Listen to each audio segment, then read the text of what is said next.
সতীকে এবার নিজের অসম্পূর্ণতার পরিণাম ভোগ করতে হবে।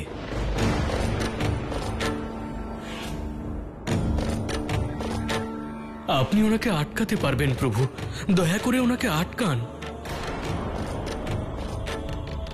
নন্দী, যে কোনো প্রক্রিয়ার ক্ষেত্রে অন্তই হচ্ছে আরম্ভের নিয়তি।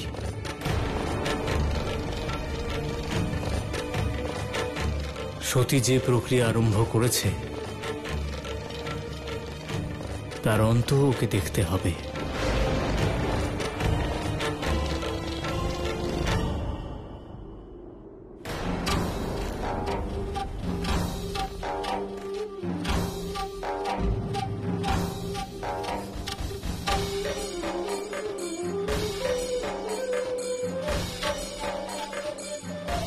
সীতামা,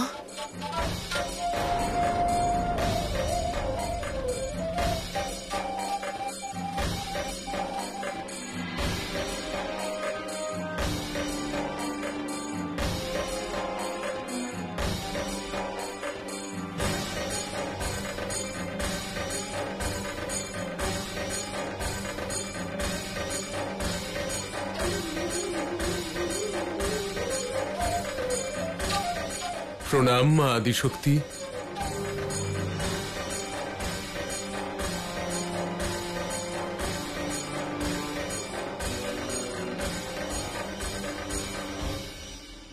আপনি এখানে একা? প্রভু মহাদেব কোথায়? এ আমার পরম সৌভাগ্য কে যে শক্তি ব্যতীত শিবের পূজা হয় না, সেই শিবের পুজো সফল করতে আদিশক্তি স্বয়ং এখানে এসেছেন।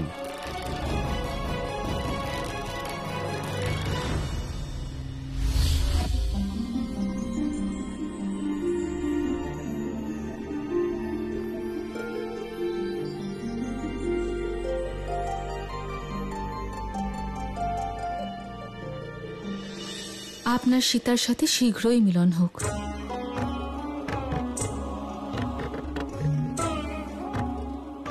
আমি ক্ষমা চাইছি। মা আদিশক্তির ক্ষমা চাওয়ার কোনো প্রয়োজন নেই। ক্ষমা চাইছি নিজের মনে উদয় হওয়া সেই সন্দেহর কারণে, যার জন্য আমি আপনার পরীক্ষা নিয়েছি। যে আদিশক্তির মায়াকে ভেদ করতে পারে সে একমাত্র পরম ব্রহ্মাই হতে পারে। শিবের আরাধ্য শ্রীরামকে আমার প্রণাম। মঙ্গল ভবন মঙ্গল। আর শিব আমার আরাধ্য মা। আমি যে সর্বদা ওনারই নাম জপ করি।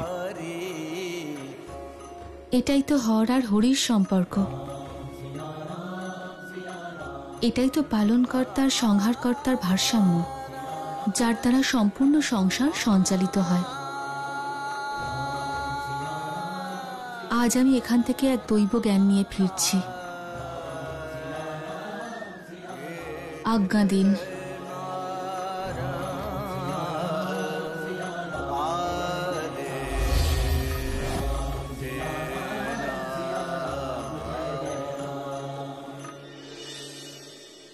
বুঝতে পেরেছি নতুন মিত্র, শিবের আরাধ্য বিষ্ণু, বিষ্ণুর আরাধ্য শিব, অর্থাৎ দুজনে একে অপরের ভক্ত আর ভগবানও। একদম ঠিক। কিন্তু আমি একটাই কথা বুঝতে পারলাম না, যে এরকম কেন? কারণ ভক্ত না হলে ভগবানও হওয়া যায় না।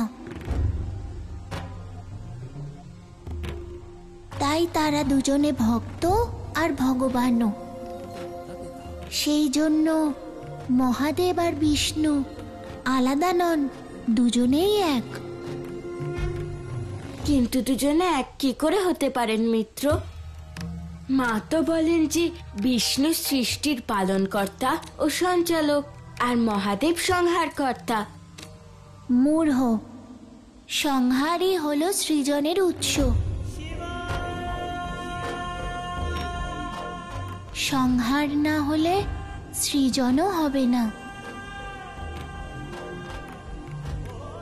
নবজীবনের গতি রুদ্ধ হবে।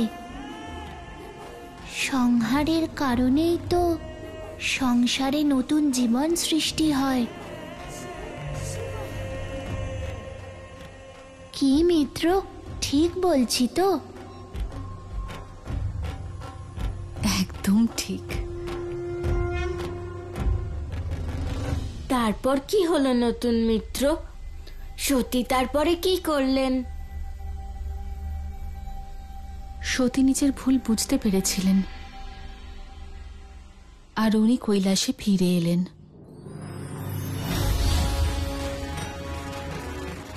আর কৈলাসে শিব ক্রুদ্ধ ছিলেন আর প্রতীক্ষারত ছিলেন।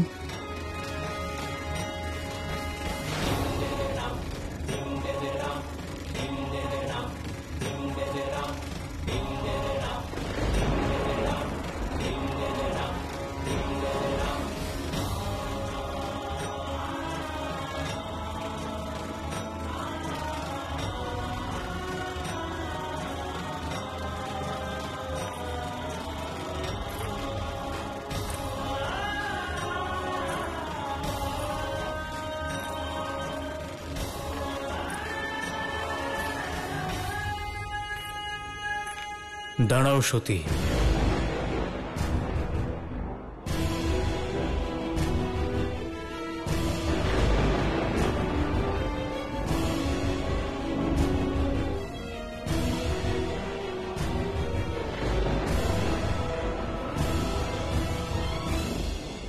এখন থেকে তুমি এখানে বসতে পারবে না।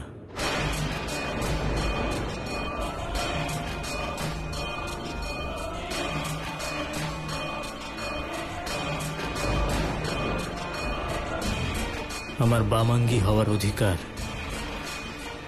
তুমি হারিয়ে ফেলেছ।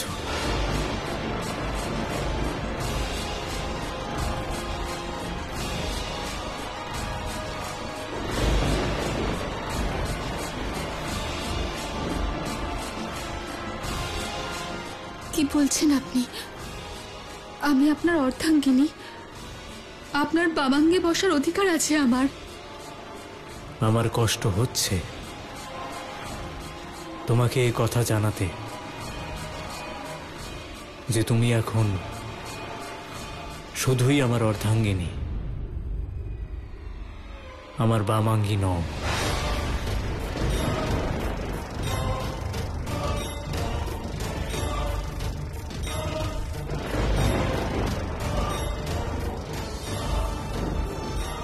স্বামী স্ত্রীর সম্পর্কে যখন সন্দেহ জন্ম নেয়,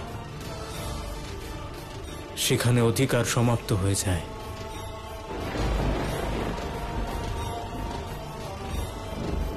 আমার সমস্ত সত্য জানানোর পরেও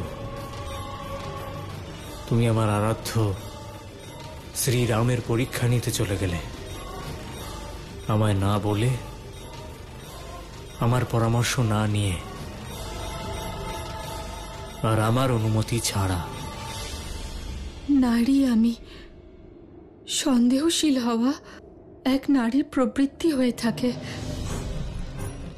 অজ্ঞানতার কারণে ভুল করে ফেলেছি শিব, আর এক ছোট্ট ভুলের কারণে নিজের সতীকে এত বড় শাস্তি দেবেন যে তাকে তার স্থান থেকে সরিয়ে দেবেন? না শিব, না, আপনার সত্যি এতটাও অযোগ্য নয়।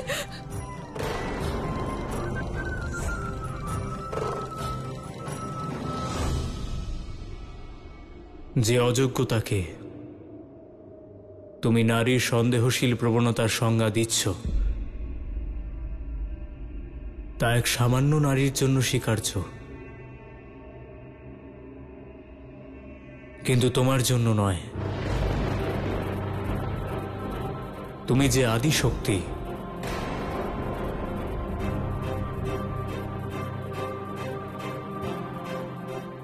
আর এই অনুভূতি আমি তোমায় দিয়েছি।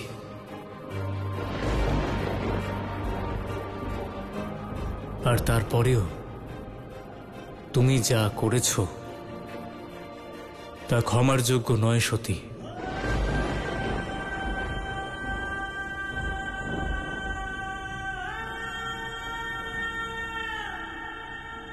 তুমি আমার আরাধ্য, আমার প্রভু। শ্রীরামের পরীক্ষা নেওয়ার দুঃসাহস দেখিয়েছ।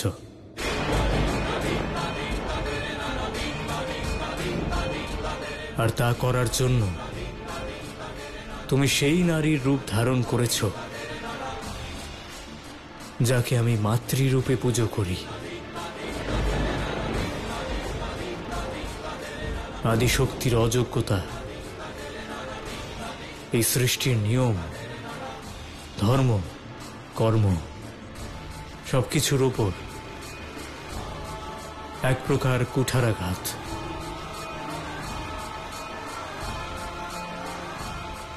তুমি স্বয়ং প্রকৃতি, যার প্রত্যেক রূপ সম্পূর্ণ এবং আদর্শ হওয়া উচিত।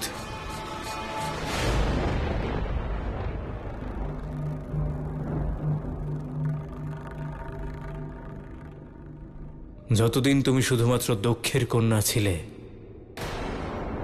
ততদিন এগুলো ক্ষমাযোগ্য ছিল। কিন্তু এখন তুমি শিবের অর্ধাঙ্গিনী, তুমি আদিশক্তি। তোমার আরো শিক্ষিত হওয়া উচিত, সম্পূর্ণ হওয়া উচিত। যদি তুমি ধৈর্য ধরে থাকতে, তাহলে সম্ভবত সব ঠিক হয়ে যেত। কিন্তু এখন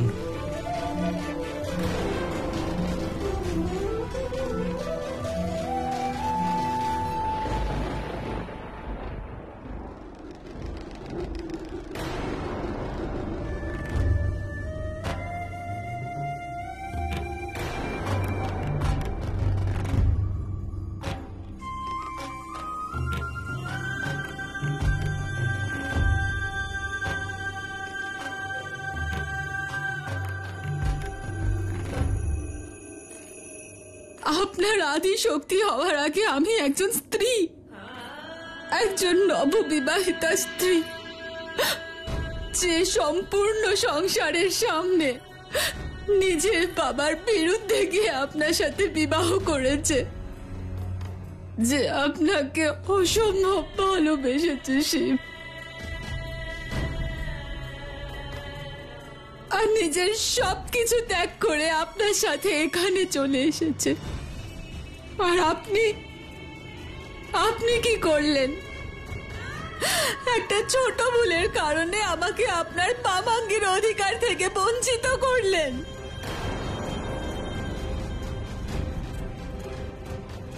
এতটাও অযোগ্য নয় আপনার সত্যি? কেন করলেন শিব? বলুন কেন? কেন করলেন?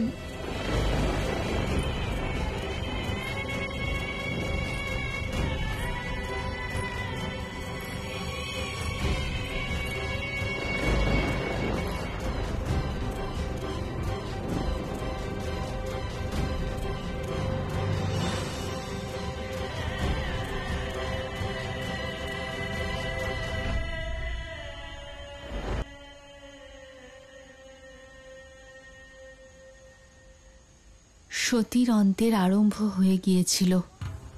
অন্ত? কিসের অন্ত? আপনি কোন অন্তের কথা বলছেন মিত্র? ওই ভালোবাসার কাহিনীর প্রথম ধাপের অন্ত, যা সতী এবং শিবের ভালোবাসার রূপে শুরু হয়েছিল।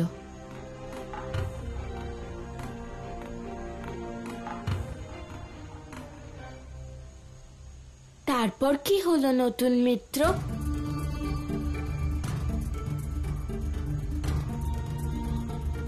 এর পরের কাহিনী কাল শোনাবো। কিন্তু কেন নতুন মিত্র?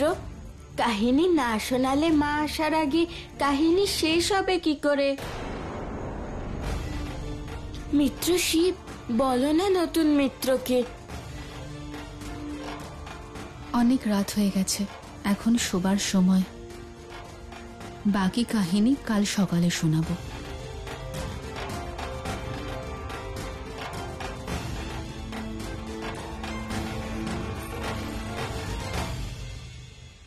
আপনারা দুজনে শোবার ঘরে গিয়ে ঘুমিয়ে পড়ুন। বিজয়া,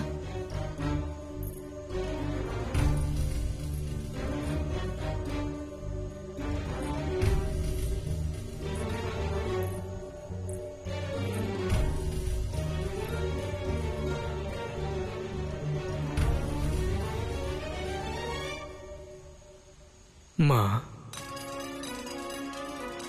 দেবী অনসূয়া আর প্রভুর ভালোবাসা খুবই গভীর। কষ্ট দেবী অনসূয়ার হয়, আর তার অনুভূতি হয় প্রভুর। আমার মনে হয় না যে প্রভু আর কখনো এখান থেকে কৈলাসে ফিরবেন। আর আজকের এই ঘটনার পর আমার আশা একেবারে শেষ হয়ে গেল। এবার কি হবে মা? আমরা কি প্রভুর সান্নিধ্য আর কোনোদিনও পাবো না? এবার তো দেবী অনসূয়ার কথা অনুযায়ী প্রভুর এখানে আসাও বন্ধ হয়ে যাবে। আর ওনার ফিরে আসা পর্যন্ত যদি কাহিনী শেষ না হয়, তাহলে আপনার কাহিনীও যে অসম্পূর্ণ রয়ে যাবে মা। আর কাহিনী সম্পূর্ণ না হলে প্রভুর স্মৃতিশক্তিও যে ফিরবে না মা। তারপর প্রভুর দর্শনের জন্য আমাদের অপেক্ষায় থাকতে হবে।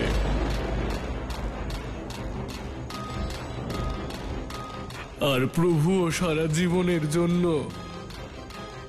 শিশু ভোলানাথ হয়ে দেবী অনসূয়ার কাছে থেকে যাবেন। আমরা দূরে সরে গেলাম মা, প্রভুর কাছ থেকে আমরা সারা জীবনের জন্য দূরে সরে গেলাম, অনাথ হয়ে গেলাম, অসহায় হয়ে গেলাম মা। অসহায় নই আমি, আমি অনাথ নই। যদি সময় থাকতে সতী অনসূয়া সেটা বুঝতে না পারেন, তাহলে তাকে আদি শক্তির রূপের সম্মুখীন হতে হবে। যদি পার্বতী ভক্তির প্রতীক হয়ে থাকেন, তাহলে আদি শক্তি প্রচন্ড শক্তির প্রতীক। আদি শক্তির কাছ থেকে তার শিবকে ছিনিয়ে নেওয়া সতী অনসূয়ার পক্ষে তা সম্ভব নয়। সহ্য করব না আমি, কিছুতেই না। আর তখন সতী অনসূয়াকে স্বয়ং শিব বাঁচাতে পারবেন না। আমার ভক্তিকে আমার অসহায়তা ভেবে ভুল করবেন না সতী অনসূয়া। আমি কেবল পার্বতী নই, আদি শক্তি আমি।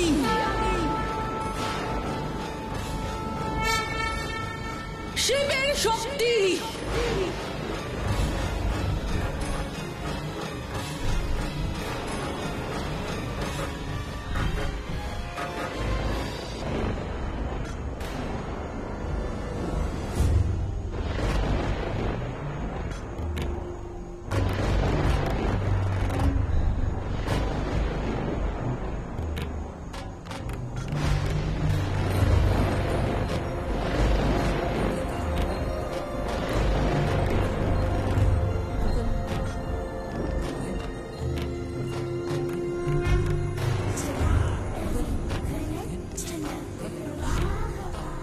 মিত্র, কি হয়েছে?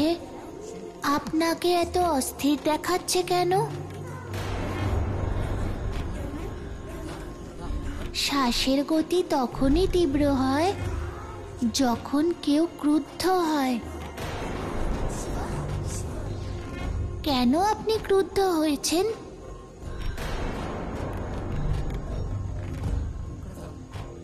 আপনি এই ক্রোধ ত্যাগ করুন মিত্র, আর আমাকে বলুন এই ক্রোধের কারণ কি। হতে পারে আপনার ক্রোধ শান্ত করার জন্য আমি সহায়তা করতে পারি। মিত্র, আপনি আমাকে বলুন, উনি এত ক্রুদ্ধ কেন? মায়ের প্রতি প্রভুর রেগে চলে যাওয়া আর রাগ ভাঙানোর পরেও ফিরে না আসার জন্যে মা ক্রুদ্ধ। তাহলে এর তো খুবই সহজ সমাধান আছে মিত্র। ওনাকে নিজের কাছে ডাকার জন্য প্রার্থনা করুন। ক্রোধ নয়, ক্রোধ দূরত্ব বাড়ায়। আর আপনার সাথে আমিও প্রার্থনা করব, যাতে আপনি মহাদেবকে খুব শীঘ্র পেয়ে যান।